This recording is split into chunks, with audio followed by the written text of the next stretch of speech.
This is Dr. Bob Dannenhoffer, Public Health Officer for Douglas County, and this is August 18th. This is about our 50th Facebook Live event, and I really look forward to these each week. This is one of those ear loop, 3-ply masks, perfectly adequate for protecting yourself and protecting others. So as always, tonight's the time for you to ask questions. Put them in the chat section and we'll get them.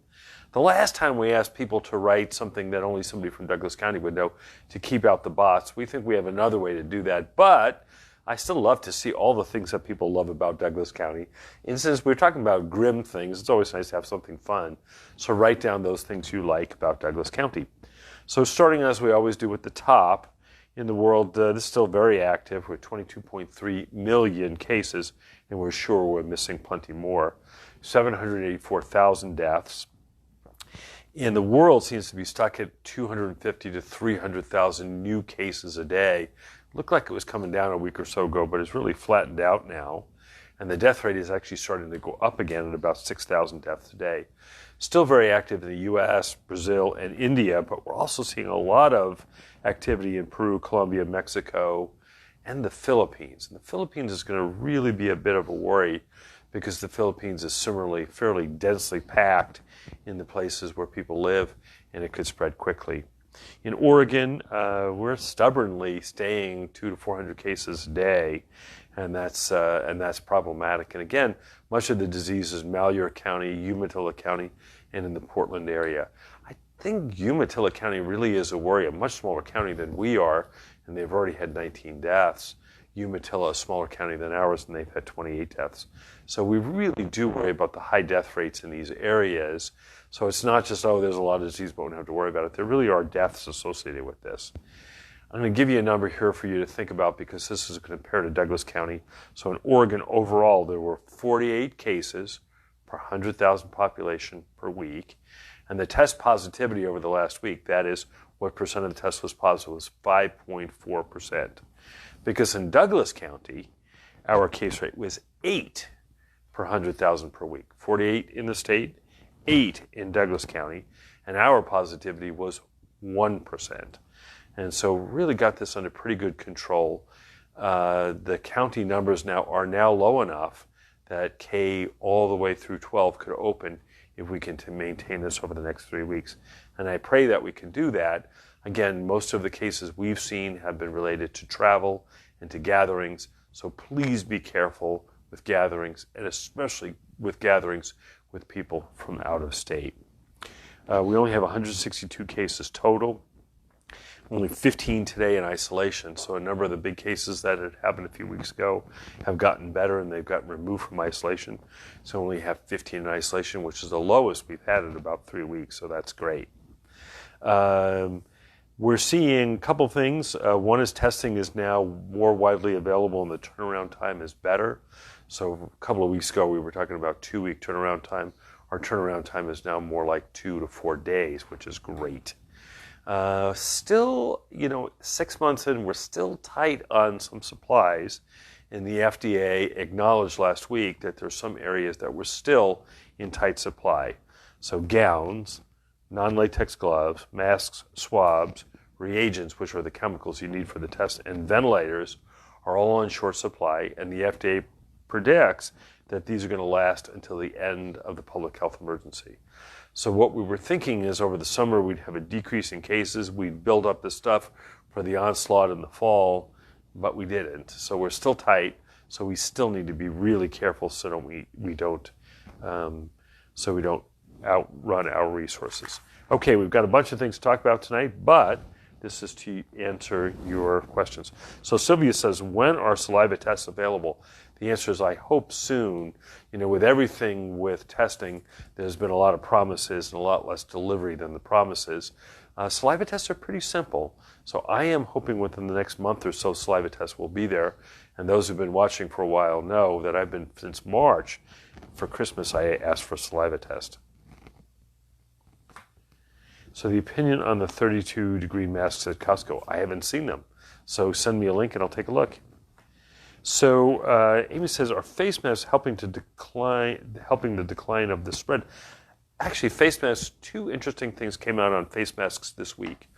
One is a study in India that showed that when people used face masks alone, that public health workers who went into places still got the disease, but when they used face masks plus shields, the rate of exposure really went down. And face shields probably help in two ways. One, they probably do help stuff getting in, but they're really an effective barrier from you touching your face and touching your eyes. So I think face masks probably play a part. I think the other thing that happens is when you're wearing a face mask, you're aware of contagion, and so you may take more precautions. Certainly temporarily they've been associated, but because things happen at the same time doesn't mean that there's cause and effect.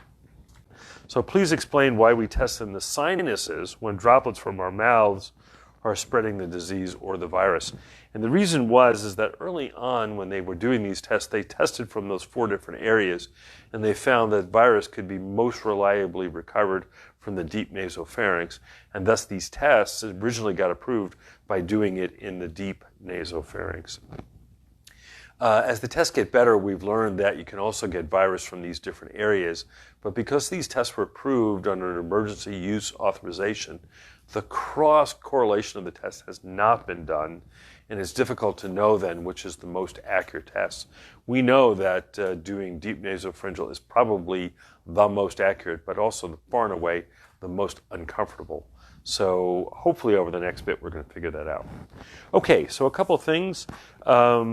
One of the things that's come out now is that there is this heart injury that's seen as a late side effect of this disease. And it's really interesting because it seems to be unrelated to the degree that you were sick before. So some people who were very sick were found later to have the myocarditis because they were getting followed. But then they looked at people who had fairly mild cases and looked at their heart, and they have it too. So there's a story of a number of pro athletes who have this, who are really pretty crippled. One baseball player, really a star player, could only pitch 20 pitches before he was just exhausted. And whether this is going to be long-term or whatever, we don't know. And this is very worrisome when you have these late side effects from even mild cases of the disease. Last time we also talked about a COVID mortality prediction tool, so that you people could say, doing the things that I do, what is my risk of getting the disease and dying of the disease? And there wasn't one, but this week I saw one came out. It's called Nexoid, Nexoid. It's from the United Kingdom, and it's a COVID-19 calculator, and it calculates both the risk of you getting the disease and the risk of you dying should you get the disease. Given the way I did it, said my risk of getting the disease was about 13% in a high-risk area, or not. And my risk of dying, should I get it, was about 1%. Seeing as that I'm in my mid-60s, that's probably not unreasonable. So Veronica says, why do we base school openings on a whole county instead of a city? The problem is that once you start getting to a smaller population base, the addition of even one case changes the statistics so much. So if you're only talking about sort of a rural area that has 1,000 people, and the metric is 10 cases per 100,000 for 2 weeks, single case would get you over that. And so that's the reason we're doing reasonable sizes, which is counties. And that's the reason. So it says, Debbie says, you warn against traveling to high-risk areas. Does this include Multnomah, Jackson, and Malheur? So you can look and see. Actually, there is a free map that you can get every day. It's the New York Times Interactive, and it'll tell you where the hot spots are. And in areas that are low risk are in gray, which is most of Douglas County. Areas that are very low risk are in sort of a light yellow, which is the Roseburg area. And then you start getting darker and darker red. In Oregon, the hotspots at this point are in Umatilla County, Malheur County, and in Jefferson County, but not in Multnomah. But I'd still be cautious if I needed to go up to Marion County or Multnomah County for a meeting. I would certainly be cautious. I certainly wouldn't be stopping in the bar at night. Okay, a couple other things that came out. There's a very interesting story. Fishing. Turns out that boats have been so fascinating for studying this disease. So there's a Seattle fishing boat that's going out. There's 122 people on the boat, 113 men and 9 women, who are going to go out and fish. So they want to take all the precautions they can. So they tested everybody before you went out. Nobody was positive for COVID. They tested everybody for antibodies. 3 had low levels of antibodies, 3 had high levels of antibodies, and the other 116 had no antibodies, which is pretty surprising because we're talking about herd immunity. We're clearly not even close to getting herd immunity if only 6% have the disease. Everybody was well. They went out. Subsequently, somebody gets sick with COVID symptoms, and a lot of people on the boat got sick with COVID symptoms, and they came back. They tested them again, and they found that 104 out of 122, 85% of the people on the boat got infected.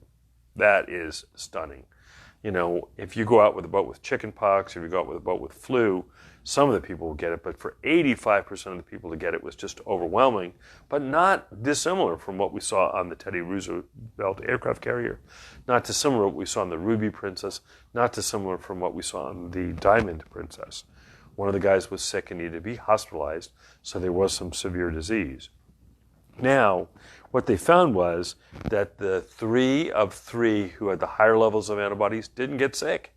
So whereas 85% of the rest of them got sick, the 3 with high levels of antibodies didn't get sick, which suggests that if you have the disease and have high levels of antibodies, you'll be protected at least for a while. The problem was 3 that had lower levels of antibodies wasn't protected and they got sick. And so that's problematic. What was also interesting is they were able to actually grow the virus in this, or actually do the genome of the virus in this, and they found that there was all one infection. So one person on the boat got all of those people infected. This is an incredibly weird disease. Okay, one of the other things that happened last week is we had somebody who commented about what should do. We should open the schools, we should get rid of this, why should advise the government to do that? And so I think the person missed the segment that they should have put their things in governor for day. But what I'll take from that is that if they were governor for day, they would recommend that we get rid of all restrictions and just let life go on. So I thought of responding sort of in an angry way, and then I said, wait a minute, we're scientists, let's do data. And one of the ways to do data is to do a case control study. And so case control studies we do all the time in medicine. And so you get, for example, 10 kids who have a disease, and then what you do is you find 10 controls, kids about the same age, in the same area, same sex, same background condition, and then you compare the 10 who have the disease to the others that don't have the disease, and you look to see if there's a difference in what went on. So case control studies, a very clear way to do it and to see what goes on. So we in the United States have actually done case control studies. And the way we've done this is that we've not had a national strategy for COVID, and every state has done on their own what they wanted to do. So we have 50 different paths that the 50 different states went down. And there are very varying levels of restrictions, and these varying levels of restrictions are studied by people. So Wallet Hub, which is one of these groups, looked at the restrictions in the different states. Oregon's restrictions have typically been among the most stringent, but not the most stringent. So California, New Jersey, New York, Connecticut have had more stringent restrictions, but Oregon has been moderately stringent in comparison to these other areas. Interestingly, a little less stringent than many others in the world, but in the United States, one of the more stringent areas. And then there have been some states that have been the least stringent in multiple things, and these have been Idaho, South Dakota, and Georgia. So in all of these different surveys of stringency of restrictions, Idaho, South Dakota, and Georgia decided early on that they were going to take a looser approach. So they did fewer restrictions, fewer mask restrictions, fewer closures. And so we're 6 months in, and the question is, how did it come out? So what I decided to do was to take a doppelganger approach. So, doppelganger is that person out there who looks just like you.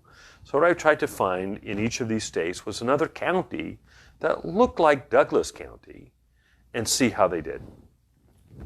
So to find the doppelganger counties, I wanted to get a county of about 100,000 population. I wanted to get one with a central city. I wanted to get one that was on a freeway. I wanted to get one that had a small college. I wanted to get one that's not sort of an unusual hotspot for a reason. And I wanted to get one that was economically and otherwise sort of similar to Douglas County. And so I looked. So I spent a lot of time looking around, and I found a city or a county in each of those areas that was a lot like Roseburg. So, Douglas County, we have 110,000 in the population. In Roseburg, 97470 and 471 zip codes, we have about 50,000 people. Our median income is about $40,000 a year. And Roseburg was founded in the 1850s or 60s, depending upon which history. And it was a railroad town and a timber town. It's right on I-5. And our major industries are timber, agriculture, and leisure. So we got that. So Roseburg was the case. And then we looked to see these other controls. So I looked in Georgia, and Lowndes County in Georgia, which has Valdosta, seemed to be pretty similar. So it has a mid-city of 56,000, sort of like Roseburg. It's got a county population of 109,000, very similar to Roseburg at 110,000. It's got a slightly lower median income of 32,000 in comparison to 39,711 in Roseburg. And it was also founded in the 1860s, and it has railroad and agriculture. It's on I-75, and its major industries now are manufacturing and timber. Actually, a pretty comparable county. I then looked in Idaho, and I thought the most typical place was Twin Falls, Idaho. It's got a population of 50,000. It's got a county population of 77,000, so a little bit smaller, but in the same ballpark. It's got a median income of 34,000, so a little higher than Georgia, a little lower than Douglas County. And it was started in 1864 as a ranching and a through area, and it's near I-84, and ranching and manufacture are the major industries. Okay. And then I looked in South Dakota. South Dakota was a little harder because it doesn't have very many cities.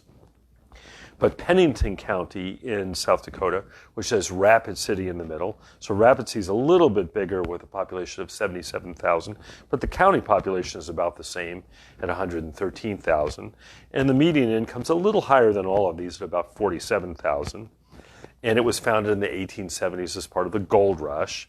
It's right on I-90, and its major industries are military, tourism, and industry. So these areas vary a little bit. Rapid City tends to be a little younger because of the military population than we do. Valdosta has more people of color than we do. Twin Falls has different religious background than we do. But this is sort of the best controls I could get. And so then I looked, and I said, well, geez, how much has COVID affected them? So I pulled out the newspapers, the Sunday newspapers from each of these areas, and spent hours looking at the local newspapers. So if anybody looked at the news review this weekend, there was our report on the third page at the top. There were no new cases. There was not very much discussion of COVID. We talked about the heat, and I think there was a thing about yard sales, a thing about Veggie RX. There was a thing about a talk about businesses opening and closing. And then I looked at the hospital website, and there's some monitoring on visiting, but really no other restrictions. I looked at the Valdosta Daily Times. That was all COVID all the time. I mean, really on the front page, there were several stories. They were crowing that their hospitalization rate was down to 44 hospitalizations. So at the same time we had one person in the hospital with this, they had 44. And they were saying that it was a good day because they only had 42 new cases. And on the day we had none, they had 42. And the hospital is closed to visitors. So those 44 people who were in the hospital, sick with COVID, maybe dying of COVID, have no visitors. I looked at the Times News in Twin Falls. Again, multiple COVID stories. And on the hospital website, again, closed to visitors. And then I looked at the Rapid City Journal. Again, multiple COVID stories, a story about some COVID deaths. They were talking about some cases at schools. And again, the hospital has limited on hospital visitors to one hospital visitor. I mean, pretty tragic if you're dying to only have one visitor at a time. So it looked at least on that their strategies of having much less restrictions hadn't gotten them past this. Because one of the things was, well, Douglas County just worries about this too much. If you just sort of chilled out, you'd be past this. Well, these other areas that have much less restrictions, this is clearly much more in their mind than it was in Douglas County, at least by reading the newspaper. And then I looked at the COVID statistics. So in Douglas County, when I did this over the weekend, we had 159 cases and 1 death. Now these other counties have slightly higher or lower population than we do, so I adjusted them so it would be as if there were the same number of people, 110,000 in Douglas County. So again, Douglas County, 159 cases and 1 death. Valdosta, the county around Valdosta, Georgia, 30,001 cases and 51 deaths. So again, we have 1 death, they had 51. We had 159 cases, they had 3,300. Well, maybe that was just Georgia. No, when you look in Twin Falls, they had, for the same population, 2,180 cases and 49 deaths. Again, remember, we had 159 cases total and 1 death. And then Rapid City had 919 cases and 32 deaths, so slightly lower. Not surprising, given that they have a younger population with the military. So that was the human toll. And I can tell you the human toll is significant. I've been a doctor for 40 some odd years now. And, for 35 years, I took care of people in the hospital and sat at people's bedsides while their kids died. I went to people's houses when the kids died. And I can tell you every death, regardless of how old or how sick the person is just enormously taxing. And we have to remember, for every death, there are 10 hospitalizations. So we've had 1 death and 12 hospitalizations. But in Valdosta, for the 51 deaths, they've had 500 hospitalizations. So imagine the human toll of those 51 deaths and those 500 hospitalizations. So very clearly, what Oregon has done, and Douglas County has done, has decreased our death rate. However, I think what our commentator was saying last week was that the restrictions here have really killed the economy. And so I looked at that too. So using the Bureau of Labor Statistics, I looked at the unemployment in June of 2019 and June of 2020. And they don't have the city or the county, but they did have the state unemployment in those times. So Oregon went from 3.8% to 11.2%. So a big increase in unemployment, almost a 3-fold increase in unemployment. Valdosta went from 3.5%, so they're a little lower to start with. They went up to 7.6%. So their impact was less. Twin Falls had unemployment before of 2.9% and went to 5.6%. And Rapid City went from 3.3 to 7.2, so a little more than doubling. So it's clear that Oregon's unemployment was a little higher to start with and increased more than these other areas. So the more restrictions we had in Oregon did have an economic cost. And so then I looked at the number of jobs lost in the county, and it looked like Roseburg has lost in this time about 4,106 jobs. That's a lot of jobs. I mean, those jobs are families, those jobs are wages, those jobs are houses, those things. So that's important. But it's not as if the other areas were unaffected. So Valdosta, the county around there, lost 2,200 jobs. The Twin Falls lost a little over 1,000 jobs. And Rapid City lost 2,200 jobs. So we lost 1,800 more jobs than those other areas did. So this is significant. And then I looked at the economic impact. So assuming that these people were laid off for the full 6 months, which most of them weren't, and you were able to totally fill back their income that they had before they got laid off, in Douglas County, that would be $81 million. In Valdosta, that would be about $36 million. In Twin Falls, about $18 million. And in Rapid City, about $52 million. So again, we've had about $20 million more in impact than they did. And so you have the balance here. $20 million in economic impact versus 50 lives, 500 hospitalizations. And again, you could make that argument. Now, if it was $300 million and 1 hospitalization, I think most people would say that's not a good balance. On the other hand, if it was $4 and 6 million deaths, I think people would say that's not a good balance. And so what we have to do as a society is figure out where that proper balance is. And so, my sense is if you could avoid 50 deaths, a $20 million cost or a $30 million cost to avoid 49 deaths and 500 hospitalizations is clearly worth it. However, it may not be the same for you. And so what I would have people do is when we're going to argue these things, rather than slogans like, don't do this or do this, let's go ahead and look at the data. And if somebody has a different analysis here, I'd love to see it. But basically, analysis here is that Oregon took more restrictions. They had far less impact. And there was an economic cost. So we'll put this out in a way you can see all those numbers, but I'd love to hear people's thoughts. Okay, we got some more questions. So how long until an asymptomatic patient is no longer contagious? So we think that 10 days after your positive test, you're no longer contagious. However, how long you're contagious, we don't really know. When they've done study on asymptomatic people, some become no longer contagious after just a few days. But we can go to 10 days. And can they get a second test? And they can, but I would so strongly recommend against it. And the reason is there's a lot of asymptomatic people or barely symptomatic people who test positive for weeks and months. Now, they test positive, meaning that they have RNA in their nose, but not that they're contagious. And if you're one of those people and get a second test, and now you keep getting positive tests and can't go back to work and can't do the other things since you have the positive test, is going to be really debilitating. And so nobody at this point, almost nobody, is recommending a negative test to return to work.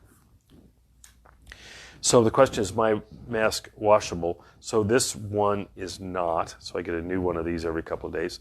And there's a way to treat these so that they are okay. This one, which has a mask built into the balaclava, is indeed washable. Okay. Slow on questions tonight, but that's okay. It's a beautiful summer evening. Hopefully people are doing it. Okay, so we have a couple of other things coming out. One is outbreaks at colleges. So University of North Carolina at Chapel Hill, a big place. They were one of the first places to say, oh, we're going to start up again. Well, they started up again, and within just a few weeks, they've had a lot of outbreaks in fraternities, sororities, and in classes, and they have had to go to all online classes at UNC Chapel Hill. That is really worrisome because they were one of the more careful places to do it. There were some news stories over the weekend about these enormous parties at some of the fraternities, and that's not going to go well. The other thing that came out this week is more interest in vaccines. So the first one is the Moderna vaccine, which is an mRNA vaccine. The good news is it seems to be working. It seems to have not very many side effects. It seems like it's going to take 2 doses. The downsides on the Moderna vaccine is it's an mRNA vaccine. We've never used an mRNA vaccine in people, so we don't know how well it's going to work. The second one is done by Pfizer. It's also in phase 3 studies. It's also an mRNA vaccine, also going to require 2 doses. We might even have a few doses before the new year, which would be great. And again, the drawbacks on this are that mRNA vaccines have never been used in humans. The third one is the Astrazeneca viral vector. So viral vector means that you use a part of the virus and you inactivate it, inject that into people, and they make a reaction to it. The good news on that is that's old technology that we use for a long time, and that could be as ready as early as October. I think that was pushing it, but it could be ready pretty soon. There's a Chinese vaccine, which is viral vector, that also gave a strong response, but we don't know that much about it. And there's a Russian vaccine. We're going to get bombed now. There's a Russian vaccine, and that hasn't been studied. That hasn't really been released very much. Locally they said it was good, but we really like to see the data rather than just the press release. So the good news is that overall, that the consensus now is that we'll likely start to have a vaccine by the first quarter of if all goes well, by the first quarter of 2021. Since people need 2 vaccines to make it work, it's probably going to be by March or April that we start to have reasonable amounts of people vaccinated and are able to bring the disease down. There's 138,000 volunteers in the studies, and that's going to be great. Okay. So how many active cases do we have? So the active cases are the cases in isolation, and there were 15 today. And how many at Mercy? There are 2 at Mercy, 1 from Douglas County and 1 from a different county. And since we count cases by the county of residence, that person from a different county, a different state actually, who's at Mercy doesn't get counted in our numbers. So this is an interesting question. Are restroom hair dryers safe?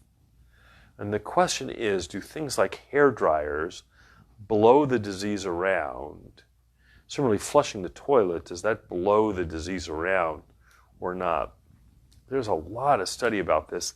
I don't think anybody knows the answer to that. You would think that that the more airflow, the more dispersed the virus would be, but there is some concern that hand dryers, because especially the ones with high velocity, may aerosolize the virus and keep it in the air. So if you think about the different sizes of droplets, how long they stay in the air, I remember this thing. Whereas if you atomize something and droplets really slow, they can stay in the air for a long time. If they get to be the size of a ping pong ball, they drop like this, and in between they stay in the air longer and longer. So the concern with those hand dryers, especially the Dyson, is they have such high velocity flow that there's a concern that they may aerosolize them. I've not seen the end studies on that, but there is a concern. So Bruce says, what is the next level of opening up? What is the trigger? So this has gotten confusing because remember, as I said, there are 50 states with 50 different strategies. And there was supposed to be, and CDC came out with a phase 1, a phase 2, and a phase 3. Oregon has followed the CDC's phase 1, phase 2, phase 3. Phase 3 we're not going to get to until we have a vaccine or an effective therapeutic, so way off. So we went from phase 1 to phase 2 in a few weeks, but it looks like to get to phase 3 it's a very long time. Unfortunately, other states have come up with different rating systems. So California's come up with this really complicated one that is not the same as the CDC, but Oregon has chosen to follow the CDC one. But phase 3, when we open up all the way, won't happen until we have an effective vaccine or therapeutic. So would I sit next to someone who had COVID 14 days ago? Yes. In fact, the reason I would sit next to them, and in fact I'd have them over to dinner, is because they're the only ones I know are not infected. So I can't be sure that my daughter or my son, my wife, didn't get infected a few days ago and are now brewing the disease and are symptomatic.